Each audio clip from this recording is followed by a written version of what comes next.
I want to give one example of like how it really on the dimensioning in particular. Not only are the elevators substantially more expensive, like you said, $100 to $150,000 here versus say a 30,000. So there's already this huge delta there, but also they literally take up more space in a building, and people are like, hey, that's no big deal if you're thinking about it in the context of a big multifamily building.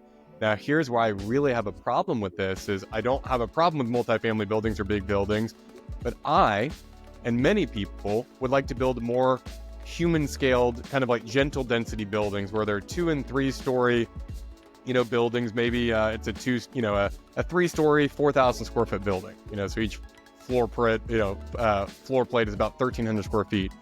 If you have to put an American, and imagine a whole street of these, if you're a developer and you're trying to put a bunch of small office buildings that individuals, businesses could literally buy and own.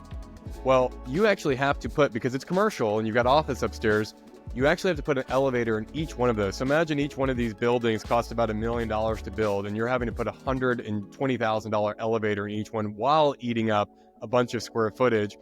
It makes it untenable. It doesn't work. It's over 10% of the budget just put the elevator in, and you can't build the building without putting an elevator in. So you're just kind of stuck. So it's like, well, that's why there's just big office buildings and things like that. And I think that's really unfortunate because we should be serving